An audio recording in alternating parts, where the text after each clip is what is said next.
Hey, it's Jeremy from jeremy.net. I'm a comic book artist, writer, creator, and I share my creative process here with you on the internet. If you'd like to support this channel, get additional bonus live streams, you can go to patreon.com/Jeremy. It's patreon.com/GERIMI. You can subscribe to my Patreon campaign. I do at least one bonus live stream per month for Patreon exclusive.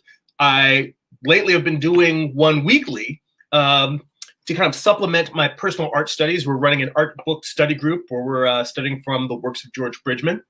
So you can head on over to patreon.com, join there. If you would like to see the best of my social media posts delivered to your inbox on a monthly basis, instead of trying to track me down on all the various social medias, you can sign up for my newsletter, newsletter.jeremy.net.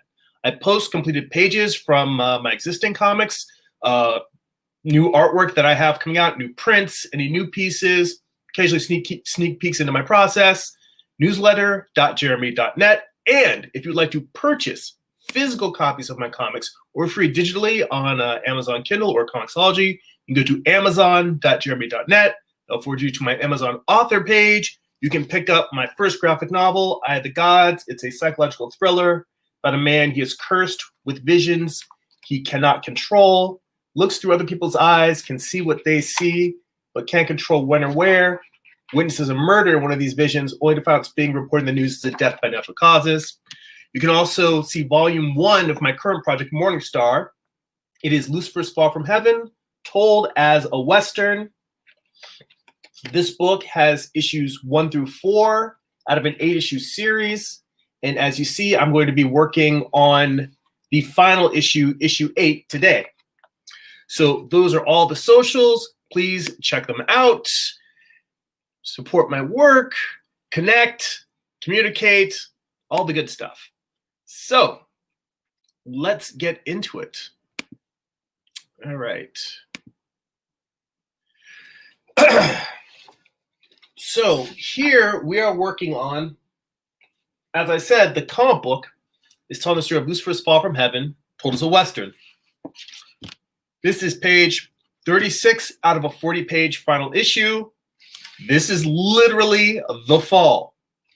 So that's what we're watching here is, and I have to tell you, honestly, this might not be the most visually interesting episode because normally I talk about, the process and what I'm doing, what I'm learning as I go, just why I make certain decisions. Most importantly, when I make mistakes, how I course correct.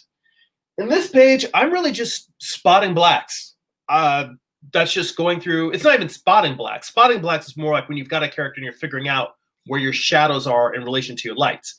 This is just filling out a large dark area because what we have here is Lucifer in the center of the screen.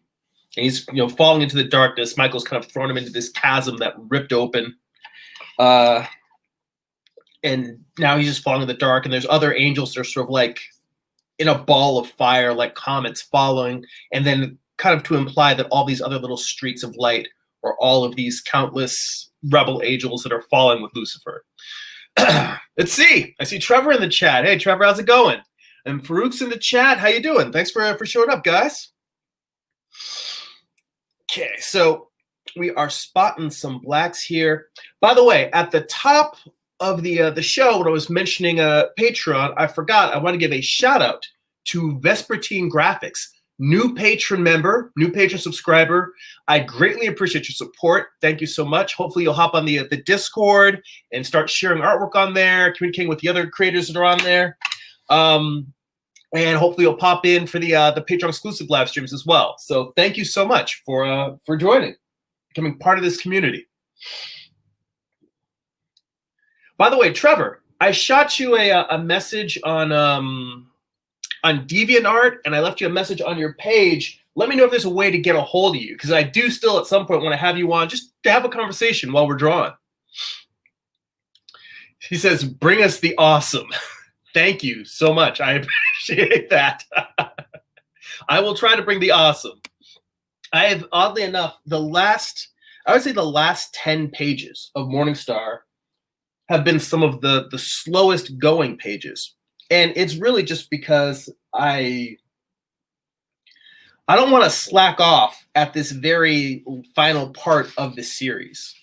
You know, I wanted to take it across the finish line real strong.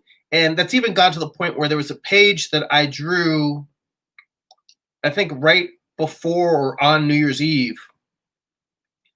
And even at the time I was drawing, it was a splash page that I was not happy with. I just knew as it was coming out, I was like, there's something a little bit off here. And at first, for me, it was anatomy and lighting. But once I got home, I used my little gray figures and reposed them. And I realized that the lighting that I had originally was bad, but what was worse is that the poses just weren't very strong. So I sort of re-thumbnailed out that piece, and I ended up redrawing the whole thing. So I think if it was just a matter of the lighting being bad, I very likely would have just whited out the parts that weren't working and tried to correct that page. But first thing I did was I showed it to my friend Carl Altstetter. Take a sip every time I mention him. Oh, I see Jesse Tovas is in the chat. Says, good morning. Morning, Jesse. Thanks for showing up, man. But the first thing I did was I showed the page to my buddy Carl Altstetter and asked him what he thought about it. And he made a very good suggestion about the lighting. It's basically there's a Lucifer and Michael fighting. They're like giants now, like titans. And they're fighting above the burning heaven. Like literally the town of heaven is on fire. And they're just battling above it like these giant, mythological creatures. And Carl gave the great suggestion for making the buildings mostly silhouette and black, so it would really read against the white of the fire. And I had originally kind of drawn it where the buildings seemed like they were being engulfed in flames. There was a lot of light towards the bottom of the screen, including the buildings. But it reads so much better as being on fire if I make the buildings silhouetted instead. So that was a great suggestion. But the combination of Carl's suggestion about silhouettes for the buildings, redoing the poses for the characters, and redoing the lighting on the figures, I was like, this page would be better just as a drawn from scratch. So not the page I'm drawing now, the page I'm talking about. Maybe while I'm letting this page dry, I will grab those pages off the wall and let you guys take a look at it. I see Flash is in the chat. Flash Rebirth. Hello. Thank you for stopping by. I am just here spotting some blacks, filling blacks on this page. This is one of the last 5 pages of my comic Morningstar. Not just the last 5 pages of this issue, but the last 5 pages of this series. So I am very excited to be wrapping this up. That said, there will probably be a few more weeks of me having to do all the gray tones. I'm doing those digitally. So once I finish up the inking, it'll just be gray tones, and then I will get this issue into print, and then I'll start working on the collected volume. Now, I will also tell you that I have not approached launching a Kickstarter for any of my issues because my publishing schedule has been somewhat inconsistent just because the day job takes up most of my time. That said, I think once the whole series is done, I'm going to look at doing a Kickstarter edition of Morningstar where each issue will have probably a ton of supplemental content, thumbnails, scripts. I'm going to call them a process edition. So each issue will be like a mini graphic novel where the first half is the story, the second half is everything it took to make that issue. And I wanted to wait until I had the whole thing done because the last thing I would want, I mean, even this issue, which I thought I would have finished earlier in the last year, I'm working on. And I really don't want to be one of those people who launches a Kickstarter and then doesn't deliver for months or years later. So once this is wrapped up, then I'll work on making a bonus edition that's worth it for people that are much more interested in the process. That said, I'll still put a single issue for people who have already purchased the previous issues of Morningstar. I'll put out a single issue of this, and then I'll put a collected volume 2 of Morningstar. I'll put that out. Let's see here. I see Martin's in the chat. Martin, hey, says good afternoon. Thank you. Good afternoon, Martin. Thanks for popping in. Just hanging out. If you guys have any questions about the comic I'm working on, about comics in general, this issue, whoops, shit. I just painted right into that comment there. I was gonna say that this would be a good one to ask me questions for, because I don't really have to pay too much attention to what I'm doing, but this is what happens when you don't pay attention. Fortunately, handy dandy correction pen. I'll have to wait until this dries, and then I'll come in there and correct that. So I guess I can't relax too much in terms of not paying attention. I've still got to keep my mind on what I'm doing. That is one of the challenges of making art live, paying attention to what you're doing while you're speaking to people. But I think I remember even in high school, I realized when I was making artwork that it's less about making perfect drawings than it is learning how to cover up or correct mistakes. Sometimes those cover-ups are just learning how to white them out or remove them so you can make the corrections quickly. Sometimes the cover-up is a way of correcting, making that mistake fit in. Like, for instance, if I didn't have whiteout, I would probably just have to reshape this that little comet so that I would get rid of the little part in the front that's sticking out. That's probably the other thing I would do. But I do want it sticking down as much as I am, so so I'm going to go in there with whiteout and put it back into its original shape. But, you know, I've got options. So Trevor says, presto whiteout. Love that stuff. You know, it's funny. I have a jar, or at least I had a jar of Pro White, because, you know, that's the standby that inkers always say is get yourself a jar of Pro White. The problem is I did not use it regularly enough that every time I needed to open it, first off, it took me like 10 minutes of running it under hot water to get the jar open. And once I did, it was usually pretty dried and gunked up. And you can kind of add a little bit of water and reconstitute it a few times. But for me, it was more like I didn't use if I wasn't using the Pro White on a regular basis, it tended to be that I would only open it every couple of months. Not because I didn't make mistakes that often, but by the time I finish an issue and then start, you know, it may take me a couple of months to do my thumbnails and layouts for the next issue, and then I get back to inking. So it's like every 3 months or so, I'm opening it and using it. Actually, even less than that. It was more like every 4 or 5 months. And it just wasn't, it just was one of those things where I wasn't using it enough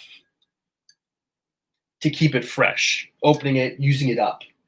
So yeah, the correction pen does the trick for me. And if I really need something more substantial, I just use plain white acrylic paint, because that I have in tubes. And even if it's laying around, it's old. For some reason, even though I know that Pro White is pretty much acrylic, it might be like acrylic wash. I don't know for sure. For some reason, just regular liquid acrylic, fluid acrylics, seem to, inside their tube, not gum up if I don't use them every year. And I can just open a bottle of white and a tube of white and put that down if I need some correction. Trevor also says, try the white jelly roll pens too. Let's see. I think, yeah, the Sakura ones. I don't know if you guys can see the writing on it. Let me see how close. Yeah, it's out of focus. But yeah, that says a jelly roll there. So it's blurry just because of the camera's focused on my page. But I've got one of these too. You know how it is. Trevor knows. You just pick up a variety of tools so you have them if you need them. You try them out. Sometimes they work out well. Sometimes they don't. This thing, it seems like it's good for me for fixing detail and small stuff, or actually drawing white into Like if I've got a character with black clothing and I want to draw details into it, that's usually what I'll break this out for. You know, someone at an art workshop I went to also recommended these acrylic paint pens. And these things work really, really well. They're almost like a fine tip Sharpie version of the Presto pens. Only problem is that they're pricey as hell. I think that these were like no, not super pricey. I mean, for the tool, but one of them I think was like maybe $12. It's been too long since I've bought it. Although I noticed it does say here that it is refillable, and I don't know how much the refills are. And I did not even notice it was refillable until this very second, looking here on the body of it. But if I do need that, I may pick up some refills. Let me see here. I've got to refill my my little well of ink on the side because I'm using up a lot more ink than I usually do when I'm spotting black, when I'm filling blacks in.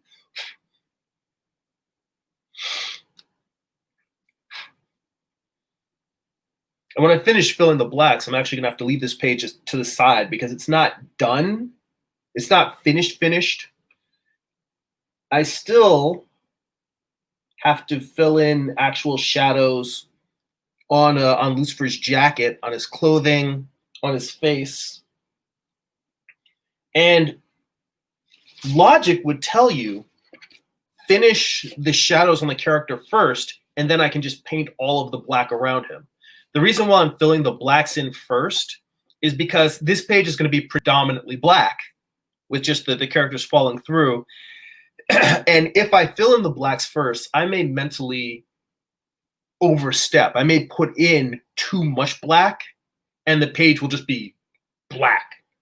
So by filling in all of the background first, what it'll allow me to do is sort of compensate, and I may actually pull back some of the shadows, and I may leave more white in the figure than I normally would, just so that he reads better. So for me, filling in the blacks in first is not the way I would normally do it, but it'll be sort of a compositional tool to help me balance out just how dark I want to go with this page. Because, you know, once I put the shadows on the figure, it's not really a case of me just whiting them out. It's like I might as well just start the whole page over again if I go too far. So I figure in this case, it'll be easier for me to do the background first instead of the figure work first. Let's see here. See, Amar's in the chat. Hey, how you doing, man? Thanks for showing up. Let's see. Trevor says, yeah, them's the ones. I keep one under my leg to keep it warm while I'm working. The jelly rolls. Martin asks, how many pages do you get done in an average month? Well, I should warn you that I do not get done as many pages as I think a comic artist should, because my day job is as a toy designer. And I'm very lucky to have that gig. It's very fun. It's a creative job. But the comics really are, it's a passion project that I hope to make more profitable over time. But it's really just a matter of me being able to fit in whenever I can. So in a given month, I would say on average, I have slowed down. First off, I'll give you a number. I finish about 2 pages a week. So, you know, maybe 8 pages a month. But I will also tell you that there was a point in a previous issue where I was able to finish maybe 3 pages a week. But that's because I was trying to go as fast as possible. See, I have gone through a period. I alternate my process in the sense that, and by the way, guys, occasionally I may dip my head forward so I can look and see what I'm doing. Let me know if my dome gets in the way. But I tend to alternate between trying to draw as quickly as possible to try and imitate what it would be like if I really were on the deadline of a monthly comic, even though I'm only working 1 or 2 hours a day. And then I will go back and say, all right, I'm going to try and work as fast as possible for 1 issue. The next issue, I try to work and make it as good as possible. Then I go back and try to make it as fast as possible. Then I'll try to make it as good as possible. And it's just an alternation because they're two different skills, drawing well versus drawing fast. And I'm hoping, what I've found, I kept hoping that if I continued to just draw as fast as possible, I would get better. And I do get better with every issue. But what's frustrating is that I know how well I can draw at my best. And I found that the issues where I was just trying to go as quickly as possible, I was personally very dissatisfied with. So this final issue, I've actually slowed way down in my speed because I want this, this final issue of the series to be the strongest as possible. So usually the standard by which most comic artists, in terms of doing a monthly book, are considered is that you should, in theory, be able to do a page a day. Because if you can do a page a day, you can finish, 22 pages in a month, plus time to do a cover, plus your actual, your thumbnail sketches. And that's considering that if you maybe get to take 1 day a week off. Because there's many comic creators who work 7 days a week, which may be necessary, but it will probably kill you over time. There's some artists like John Byrne who are so fast they can do 2 monthly books at the same time, and I can't remember if Byrne takes 6 days a week or if he actually takes 5 days a week, because he's super fast. So if he wanted to, he could just work 5 days a week. I think I remember hearing an interview with, I think it was Ryan Stegman, who was talking about how he used to work weekends, and then finally he was having health problems and had to just say, look, I'm going to schedule the books however you can schedule it, but I'm only going to work Monday through Friday, which I think that's the healthiest thing. And that's something that now that I'm in my 40s, I take a lot more seriously than I did when I was in my 20s. That idea of taking care of your health and not sacrificing your health just to make art. I do want to make art, but I try not to pull all-nighters. If I do have a late night, it's not because I'm trying to hit a deadline. It's because I don't have to get up early the next day, so I can have the pleasure of just staying up at night, having some music on, or listen to an audio book or a podcast, and just drawing and painting, drawing and inking, or doing whatever while the house is quiet. But yeah, I definitely think that, take care of your health is super important. Let's see here. I see Paul's on the chat. He says, hello from the UK. Thank you for stopping in. Bunch of people in the chat here. Amani Arts is here, says hello. Let's see.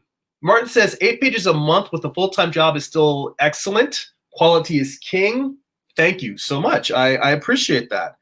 And I do actually, that means a lot to me, because the speed at which I produce work has been weighing heavily on my mind for a while now. And it's because I think the people I see who are able to move into making more of an income from their artwork, and let me be clear, it's not about greed. It's about the more you make from your art, the more time you can spend doing it. It is about allotment of time. I simply want to move into, and that's something I was actually going to talk about a little bit later, is what's going to happen once Morningstar is done. Because a few people have already asked me what my next comic book is, and I've got a couple of projects on deck, but you may not see them for a year, because I am going to spend 1 year just trying some new stuff. And trying the new stuff is going to be experimenting with doing commissions, which I'll probably, I'll open up a commission list, and I'll probably be doing them here on the live stream, doing some fan art, doing some things that other people are doing that are making money from. Doesn't mean that I'm going to stop doing comics. It means that I'm going to be working on the comics. I'm going to be writing in the background. You're not going to see that writing process. I'll probably share some of that writing process with the folks on Patreon. But I'm going to be writing at least 2 more comics, so that when the time comes that I'm ready to come back, I'm going to have those books ready, and I'm just going to continually write all the time. So that's, one of the big things I've mentioned in the past is I usually tend to have a gap. When I finish a project, I may go away for a year and I'm writing the next book. And I try to write out the entire series, all my outline, a fairly detailed outline for all the issues. And I think what I want to move into is a phase of my life where I simply write every day. And if I complete an entire graphic novel, then I just move on to whatever the next thing I want to write is. But I'm going to avoid stopping writing, because just like when you stop drawing for a while and you come back, you're rusty, writing is the same thing. It takes a while to get back into the flow, at least for me. And I think that much as if I'm drawing all the time, I get better, I want to develop a writing habit such that I'm never rusty. I always want to stay up, stay fresh, have my good days where stuff is coming out, my bad days when stuff is coming out, but to be producing on a regular basis such that it's not a struggle for me, or that there isn't a big gap. And then anytime I finish drawing a comic book project, I can just move on to whatever the next project is.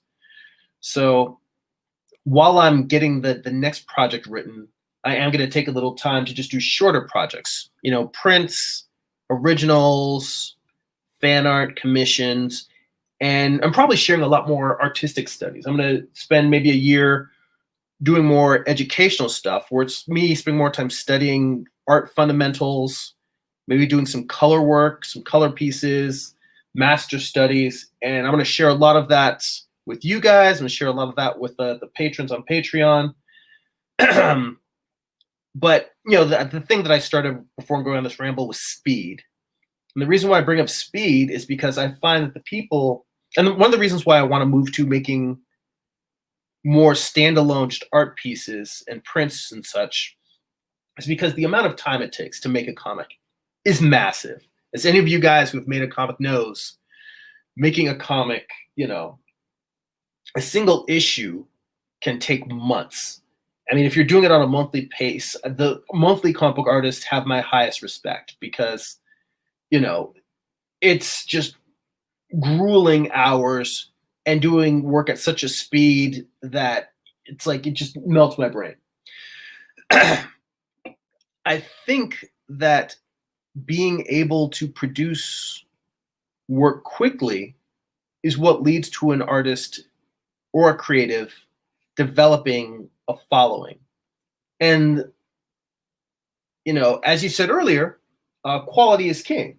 I don't want to sacrifice making good art just to make fast art. So I want to say, well, what's the quickest thing that I can create that I'm proud of? And that's a single image. So I want to experiment with making single images, experiment with technique and process, and start working on developing. I've talked about this in live streams last year, about working on a new, faster style, somewhere between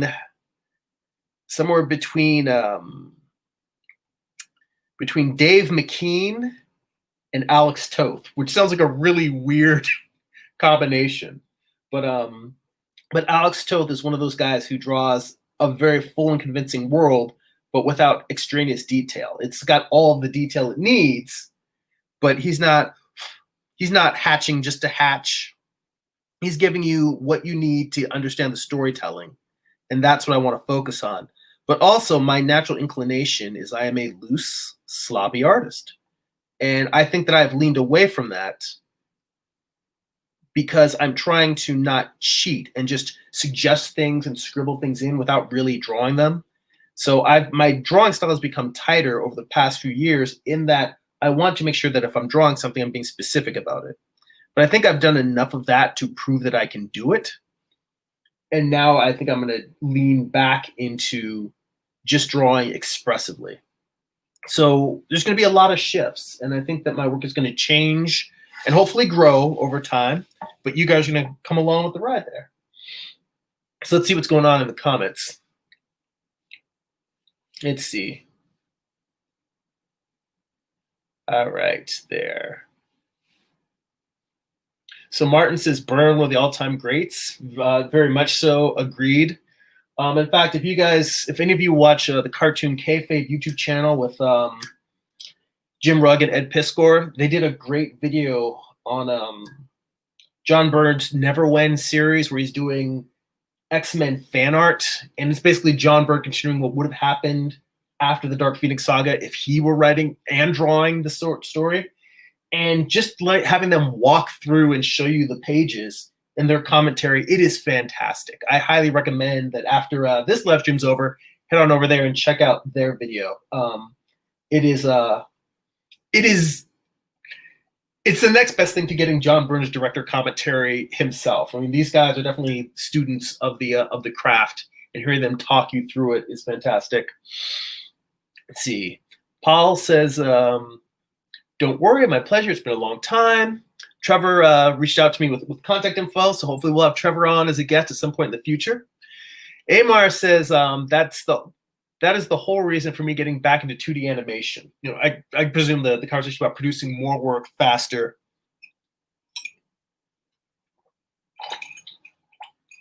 Which is interesting because I went through a phase in the early 2000s, I want to say, where I shifted into doing animation in Flash when Flash was still brand new. It's funny because Flash is now being officially not supported by browsers anymore. So we're seeing the death of it in these final days here. But I can remember when Flash was brand new and learning that program and started to do little animations on my own, which I did a few short animated films I had on Newgrounds back in the day. And I found that in the time it took me to do like a 5-minute animated short, I was like, I could have just done a whole issue of a comic. So I think it's a matter that maybe I never developed a proper animation workflow. But for me, I found that it's not that I dislike animation. I just felt like I could tell more quicker with comics. But I can see the power of both. I mean, I definitely found comics alluring and tried that for a while. Let's see here.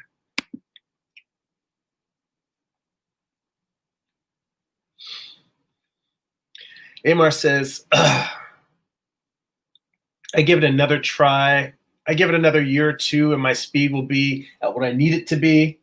Oh, I see what you're saying. Just the act of working in animation will make you faster because you're doing so many images so quickly.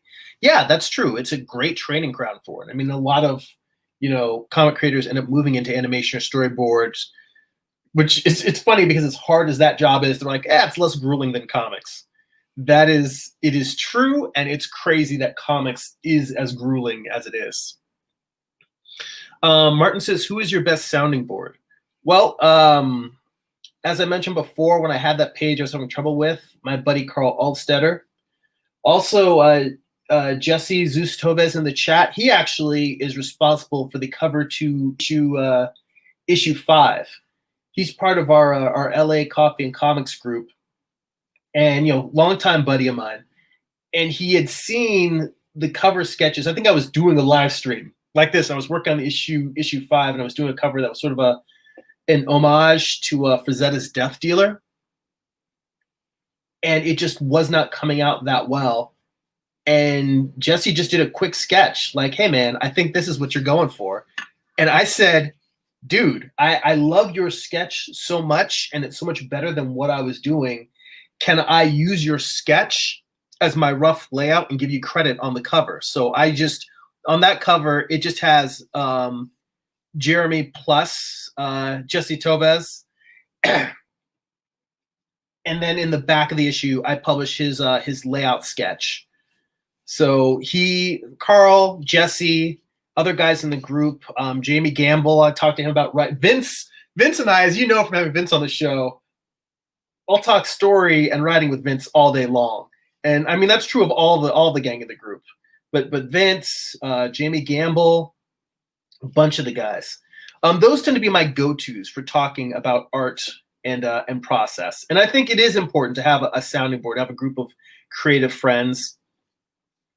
And again, it's not like I am fortunate to have friends that, even though we aren't physically present right now, friends that I do know that I see in person. But there's also, you get into these online groups, and I've met other artists online that I'll talk process with and talk shop with and develop a friendship. So it doesn't necessarily have to be virtual if you don't have any artists in your area to talk process with.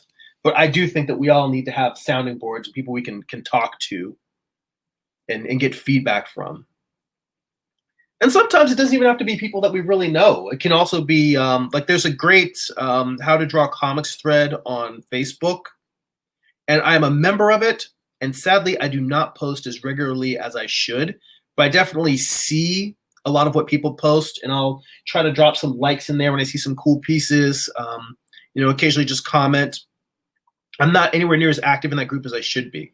But a lot of these Facebook groups, if you just take the time to engage in other people's work, not necessarily make it about, hey, look at my work, but just engage with other people, over time, you develop friendships over there, and people will start asking, hey, well, show me what you're working on. Let's, you know, take a look at stuff. So, you know, and I don't even look at that as networking. I look at that as making friends, which can also be scary as an adult. You know, when we're kids, actually, like in junior high and high school, it seems scary, that whole, you're entering a new environment, you don't know anybody. Making friends as an adult is hard.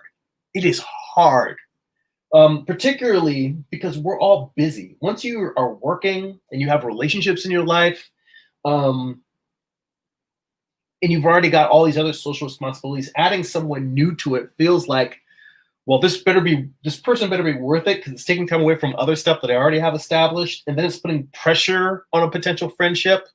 Peter says, hey, Jeremy, working while I listen. See, Peter is a perfect example. You know, I don't think we've ever met we haven't met in person, but I definitely consider Peter a friend. And he's a community builder. He's reached out to tons of indie creators. And, you know, Peter, I always say it, you are a model for what I want to be in terms of like just reaching out to fellow creators. I don't do it enough. You are so great at it. And he brings people together.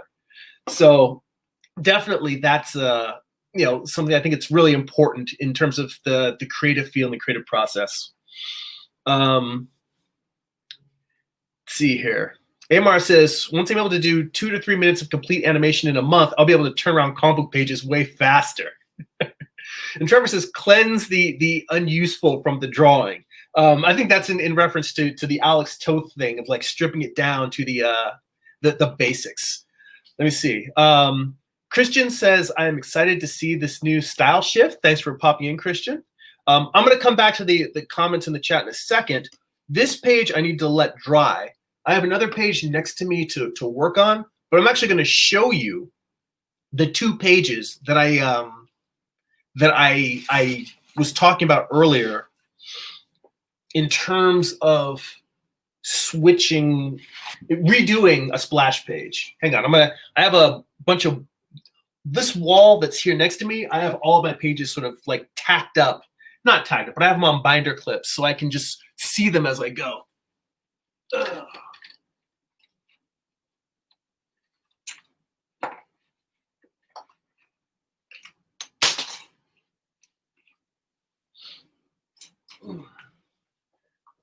That's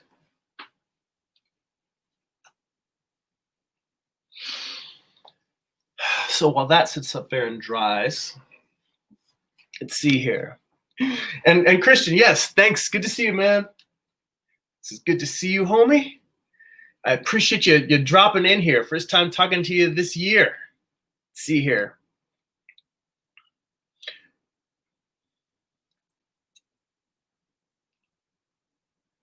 We get caught up. Oh yeah. Trevor says the kayfabe fans are the kayfabe are big fans of Toth too. They've done several episodes on his work. You know, the episode they did on the Bravo for Adventure Artist Edition, they got me to buy that book. I have never bought an artist edition before, mainly just because they're damn expensive, and I'm running out of space for art books, so I don't buy stuff unless I really want it. But Toth is one of those guys who I consider a huge inspiration. So I ponied up and I got that book, and it's beautiful and it is so worth it. Martin says that kayfabe video is excellent. I think we're talking about the John Byrne one. Amani Arts says 2D animation. I tried it once. It's so hard. I applaud you guys. And Amar says, yeah, my first professional website was done back in 2001 in Flash 2 or Flash 3.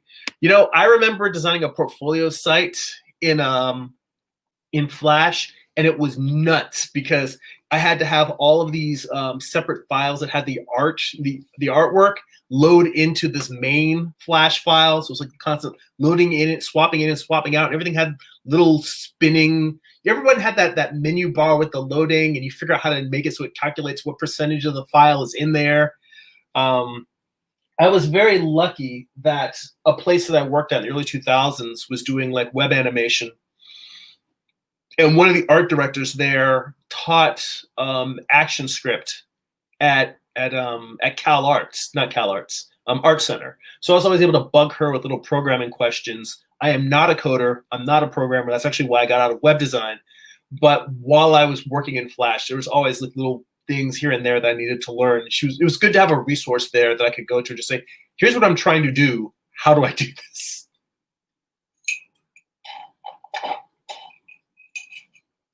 Finishing off the coffee. Let's see here.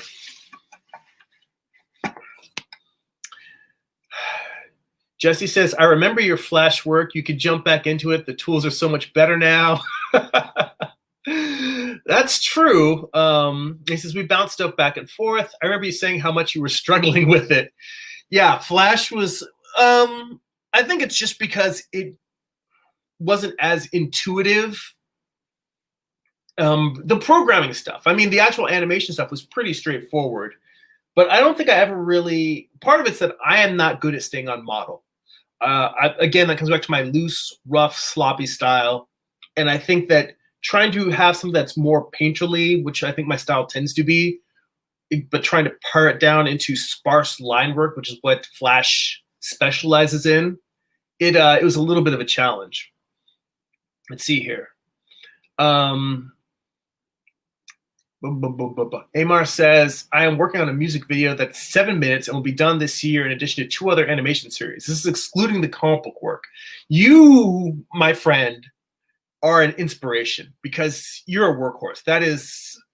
That's so much. But I see the idea of grinding like that and putting out that much work just speeds up your chops. I think for me, it's a matter of going through that phase of speeding up. But I keep judging the work and saying, well, it's not a matter of it being perfect. It's just a matter of me saying, I know that it's not my best. And I'm trying to get it to, because my best is still not perfect. Any drawing I do, I can look at and say, oh, there's still a ton of flaws in it. Like, for instance, just look at these 2 pages. So this page on the left was the original page I did. And I left a lot of light in the buildings. And my idea was just the flames were rising up. And the flames were in front of the buildings, and then there's flames behind between the 2 figures. But as you can see, moving the buildings all the way to the foreground and making them black silhouettes made them pop a lot more. This is, again, feedback from Carl Altstetter. But in addition to that, this pose just seems awkward. The way that I had Lucifer kind of bending and sort of blocking, it's almost like he's blocking and Michael is kind of striking, but he's striking coming down and backwards. Like anatomically, when I sketched this out in a thumbnail, it was just, okay, they're fighting. Michael's got a sword, Lucifer's got a pitchfork. That was all I really wanted, was just to communicate that. But this pose just doesn't make sense. So I sat down and first I was just trying to fit, this is what was originally bothering me, was the lighting on Michael's bicep, because I was trying to do it where everything they're being lit below from the flames, and I was trying to figure out how much lighting and where the lighting would be on his triceps, actually, not his biceps. Biceps are in here, triceps on the outside. I was trying to figure out the lighting on the triceps. So it was, if it weren't for the fact that these arms came out all screwed up, I might have just let this page go. But the arms were screwed up. You know, the anatomy felt a little funky. I wasn't happy with it. So between the anatomy being off, the lighting, and the feedback that Carl gave me about that, I just went back and I took my my little gray figures, and I posed them, and I did the lighting. And here's a little tip for you, a little pro tip. I don't know if this will screw up what you can see on the live stream or not, but here's a little lamp that I have. This is the lamp that's actually shining down on the drawing table. When I am trying to do something where I've got a character like lit from below or dramatic lighting, what I will do, let me turn this off, pow. What I will do is I will put the character, I'll actually put the character in the pose that I want, and I'll hold them upside down under the lamp, because it's easier for me to turn it like this. Well, you guys can see it like this. That's what's important. Is like I'll put them in the lamp and then take the photo like that, as opposed to, the reason why I just hold it upside down is that I can just hold them under the lamp, as opposed to trying to position this just right and take the photo. I can just hold them underneath. The most important thing is positioning the light so that the light is wherever you want it to be for your scene, so you can take your proper photo reference. So I posed my figures in the 2 different poses on this page. There we go. And after I posed my figures, I brought those figures into Procreate, and I went back to the layout phase, did a whole new layout for this page, redrew it, positioned all these little angels and demons flying around, decided that having black smoke curling around, framing it would work better. So it really came down to a lot of contrast. And that's actually something interesting that I want to play with, is I tend to use heavy blacks. And I've never had a style that works well with open line. And I think that that's something I also want to come back to playing with. It's not necessarily an animated style, but open line also works well for doing watercolor. And if I'm going to be doing commissions, watercolor may be part of what I'll use. So I want to, it's not that I want to toss this style away. I just want to play with some other stuff and see what happens. So let me get back, because I slipped away from the chat comments for a second here. Let's see here. Yeah, Trevor says, talking about the cartoon kayfabe, he says, those guys are always full of good info. I always come away with good info from those dudes. Yeah, I mean, hey, that's why I subscribe to the channel. It's just nice to hear them break down and observe things, because there's a lot of artistic observation that I see stuff, but I don't think about it. I don't process and say, why does this work? Why does this have the visual effect that it does? Why am I reading it this way? Thinking about how the process of visual storytelling works. And I think that they encourage people to think about that by their discussions. They point out things that I may not observe and say, oh, hey, that is true. Maybe I should. And it gives me more tools to add to my toolbox. Powell says, it's very important to have artistic friends. Amani says, very true. Says there are a lot of Discord channels as well that are great, webcomic-based Discord, comic animations. I've been meaning to get on the Discord server for Comic Lab, because I support their Patreon, and they do actually have a Discord server, but I never signed up for it. I need to check on my account and see how I can get in there. And I joined Bobby Chu's Lightbox Expo Discord. They have like a 90-minute art challenge they do on there, and I just haven't been able to find time to participate in it. But I'm as much an eternal art student as I am somebody who's a craftsman and sharing his process. So I still am constantly trying to stay up on the learning and educational side. Peter Palmiotti says, "Aw, I try." Yes, and you guys should go to Peter's YouTube channel as well. He's got a comic called Retro that he's doing right now, a classic 80s superhero comic. He's running that, and you can watch his process there as well. Trevor says, I grabbed Mark Schultz's Xenozoic Tales art edition just so I could see those marks and decode how he made them. I did not know that he put out an artist edition. That said, I have like 5 Mark Schultz art books. He has a series called Various Drawings. And I've got books 1 through 5 of that. And they're great because they're a collection of mostly, it's pencil drawings, and then the ink drawings there. So it's not at art edition size, but it still gives you a good sense of his creative process. And then he has one book called Carbon, which is more of him using a carbon pencil. But all those books are beautiful. Let's see here. Amar says, I did that as well, but it was all in one file. So, we're talking about the portfolio stuff. I did that as well, but did it all in one file. So I knew how to use ActionScript as well. Did quite a bit of work back in the early 2000s, and I taught it as well. And Trevor says to Peter, I'm working on pages right now. Powell says, I forget, I've asked you before whether it was Pavel or Powell, because I know that the pronunciation in Poland with the W is pronounced, in American English, it's like a V. So I just want to make sure I'm pronouncing it well. But he said, how many years did it take for you to develop a drawing style?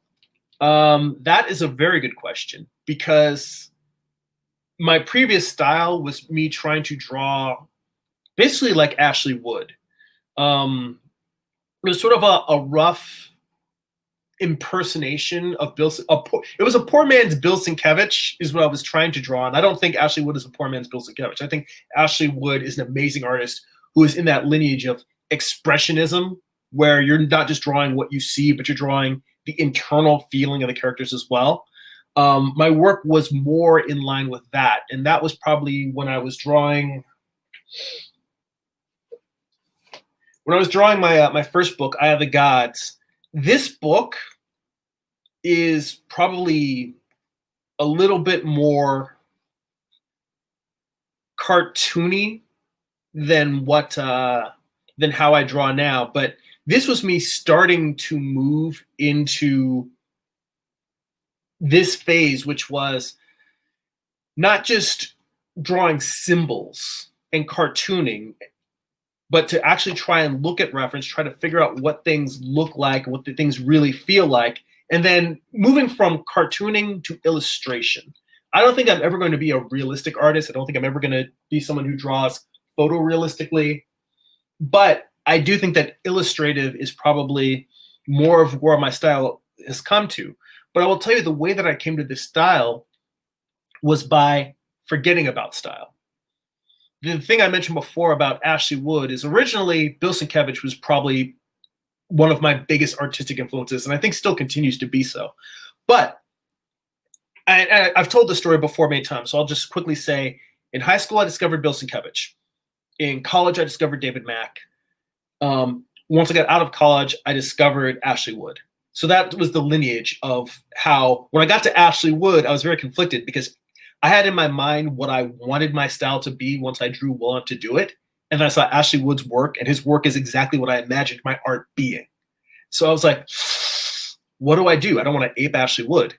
And at a certain point, I realized the one thing that all three of those artists have in common is that underneath all of the style and all of the, Bill Sienkiewicz pushes forms, pushes figures, pushes our interpretation of reality. Especially if you look at something like Electra Assassin or Stray Toasters. Stray Toasters is one of my favorites of his work, not just because it's his most personal one where he's writing and drawing, but also just for as experimental as you think a lot of his work is. If you haven't read Stray Toasters, that's where Sienkiewicz pushes it. He really goes all out.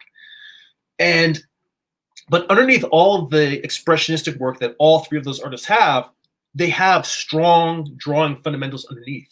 They understand form, anatomy, proportion, lighting, volume, and they understand it such that they can manipulate it. They can take something that is surrealistic, completely unrealistic, and they can use those fundamentals to make the unbelievable believable. And once I realized that, then I realized, it's not about me learning how to be more expressionistic and go further. It's about me learning how to make something feel real and solid. And after that, I stopped. First off, at that point, I was probably already in my late 20s when I started taking figure drawing classes regularly. I went to a fine art program for 4 years. And in that program, it was more about the art gallery scene. It was not about academic drawing. So I didn't really get much. We had figure drawing classes, but I didn't really get a lot out of those until I started going to the animation classes. And the animators, when they were figure drawing, they were like We want to learn volume, we want to learn proportion, we want to learn anatomy. That's why animators were drawing. And to be honest, animation kind of turned my head around about drawing and art fundamentals. So I have animation to thank for that.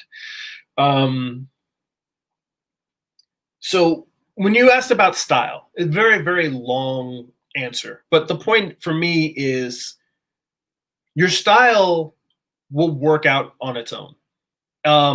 I'm sure Trevor knows this, that expression that your style is all the things you do wrong. Your style is all of your mistakes.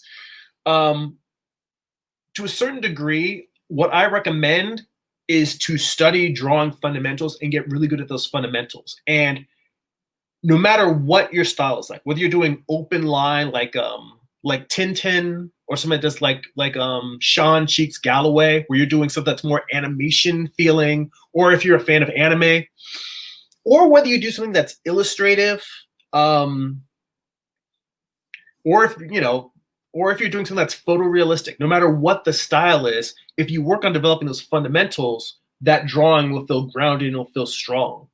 So lean into it's hard to imagine, but imagine if style just didn't exist and all it was learning how to do these things. Pursue that.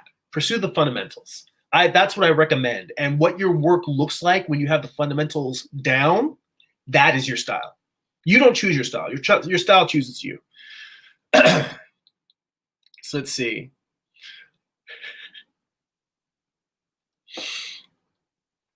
I'm scrolling back up. Let's see here. So Amar says, I always say no one, not even myself, has seen my best yet. But when I have time, I can make a piece or a project better.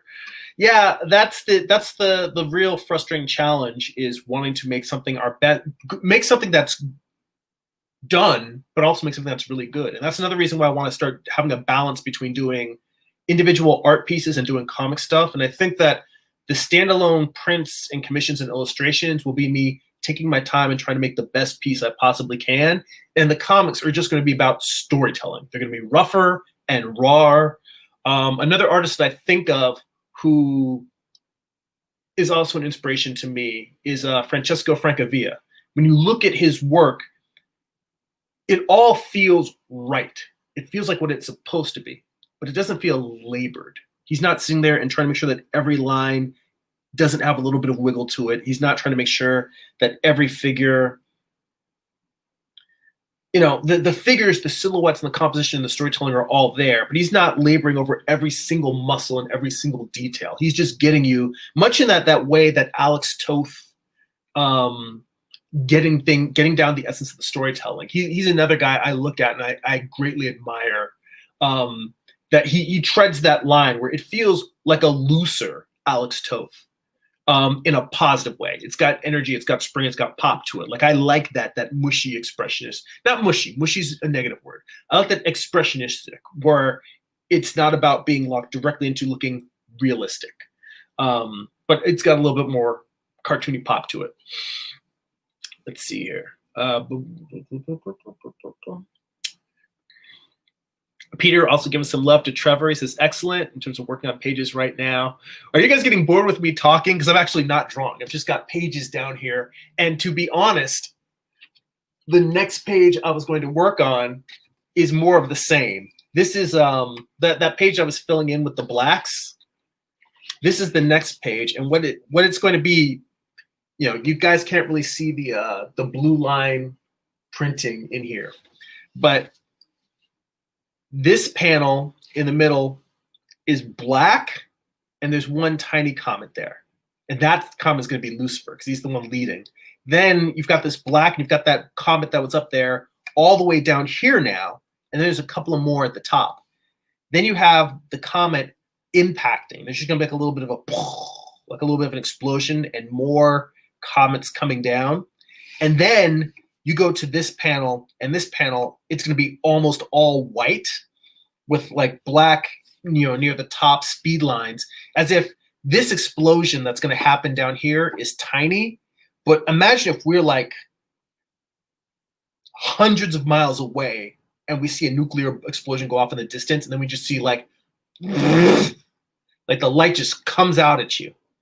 That's kind of the effect that I'm going for. And on this page, I don't think I'm going to fill in these outer panels in black because there's so much black on this that I feel like I can do in Photoshop. The other panel, because the black is around the figures, I wanted to fill in all of that black, but I think outside of these panels, I can just do this digitally. So let's see here. Amar says, I did one of Bobby Chu's 90-minute art challenges one day, doodling around. That's awesome. Cool. I'll have to check that out. Like I said, I want to get on there and start doing those. So that's the beautiful thing. There's this online community just in terms of YouTube, comic creators who are also, and artists who are also YouTubers and sharing their process. And, you know, each of them has an audience of people that they're following and talking to, and being able to see what other people are doing and sharing, and you know, it inspires me. So I love this age that we're in. And I think that, yeah, in one case, the quarantine, coronavirus has forced more people to reach out and talk virtually. But even before that, there was an explosion, and the explosion continues to grow of artists and creators talking online. Peter Palmiotti also says, Richard Friend also has a great channel for breaking down comics and artists, and super informative. Very right. I've forgotten that. I haven't watched a ton of Richard Friend's videos, but I have watched a few, and he does definitely go into depth and give great breakdown and analysis. Got to give Richard Friend a shout out. And Pavel says, I'm super humbled you remembered me. Pavel's the pronunciation. Well, you know what? I don't remember everyone because my weird brain, I'm one of those people who I tend to remember faces more than names. Like, I'm one of those people who will see people all the time that I know you, I know you, I'm sorry I don't remember your name. And I'll just tell them that as opposed to trying to pretend like I know them. I'm like, hey, how's it going? I just tell people off front. But I guess when we're talking digitally, I remember people by seeing their first name. So yes, I remember, you know, I try to remember everyone who pops into the chat, and it's like, I'm not able to remember everybody, but it is good to see you and I remember. He also says, Ashley Wood is great, so is Sean Gordon Murphy. Yeah, I love Sean Gordon Murphy. You know what's amazing about Sean Gordon Murphy's work is that he's one of the guys that I genuinely think his work looks better in black and white. He has had some great colorists. I know that Matt Hollingsworth has colored a lot of Sean Murphy's work, and Matt Hollingsworth is a great colorist in his own right. That said, Sean Murphy is one of those guys, I wish that most of his stuff was just printed in black and white. Like, he's just a master of the brushwork, and it looks beautiful and lush. Punk Rock Jesus is still one of my favorites. I love that book. Let's see. Pavel says, realism and reality sucks. Amar says, hyperrealism does take quite a bit of skill and understanding of what you're drawing. I have goals to do at least 5 to 10 solid hyperreal pieces. I see a lot of Africa artists that are masters of it. And Trevor says, I've waffled between looser and tighter drawing style almost my entire life. And Amar says, my style is whatever the project is calling for, so I can draw cartoony to realism.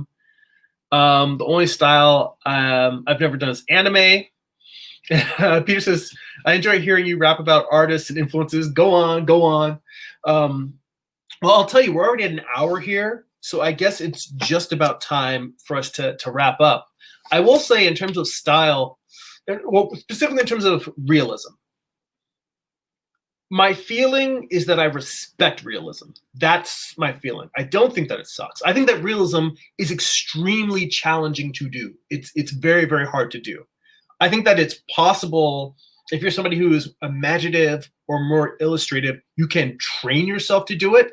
But that's the same way as somebody who, you know, just has more of a lean runner's build, saying, I'm going to decide I want to be a bodybuilder. You may have to spend years of training and diet and exercise to build up the muscles to actually become a bodybuilder, to change your shape from that lean runner's build to like a sculpted bodybuilder. And I'm not saying that, you know, who knows? Maybe the comics is the bodybuilder and the realism is the leaning down and building your muscles to become a runner. It could be either way. The point is that they're two different disciplines that both, I respect both of them. My natural inclination in terms of what I enjoy looking at and in terms of what I enjoy drawing is on the illustrative and expressive, even the cartoony side. So it's not necessarily, oh, I could learn to do it if I wanted to. Even if I trained really, really hard, I wouldn't be as good as Alex Ross. And Alex Ross is one of those weird hybrids in that he again, he's a realistic artist. And he comes from that Norman Rockwell tradition of realism and illustration, but he's illustrating the fantastic. Him, James Gurney, I would put those guys in those kind of categories. James Gurney, Alex Ross, artists that can do realism incredibly well, but they can make, that's why James Gurney has a book called Imaginative Realism. He literally makes things that could not exist in our world or don't exist, and he makes them look believable. So I don't, and I'm not saying that if you actively dislike realism, I'm not saying you shouldn't dislike it. I'm saying that my view is not, I tend to look at it the way I look at music. If I don't want to listen to country music, it doesn't mean that country music is garbage. It just means it's not what I'm in the mood to listen to. And even if I don't necessarily like country music, I may like Johnny Cash, you know, or Hank Williams Jr. You know, it just depends on, like, within every medium, whether it's, you know, with music, you know, hip hop, metal, pop music, there's different people that are just, that transcend the genre. And they're just great artists no matter what they do. And I'd say that's true in terms of different artistic mediums, different, you know, different styles. So I respect realism. I don't personally pursue it, but I think that representational art, meaning if you're trying to illustrate something and make it look like something, you know, doing, for instance, self-portraits or doing portrait studies of people, I think that realism is useful in that sense of learning how to make something look convincing and real. While I don't want to be an artist who studies realism or hyperrealism, excuse me, even with that, I see the value in learning to master some of the realism techniques and learning how to apply them to my own work. So my work, I would say, has become more realistic than it used to be. That said, I mean, I've got two giant angels battling above a burning Western town. So, I mean, how realistic is it? But the fact that I, you know, like I said, I'm using more visual reference now, and I'm using the tools of realism to make fantasy work more compelling. So that's those are just my thoughts on it. So it's not that I don't have a negative opinion of realism as a tool. It is something that I'm not as compelled to look at, but I respect how difficult it is, and there are artists that I do like who are realistic.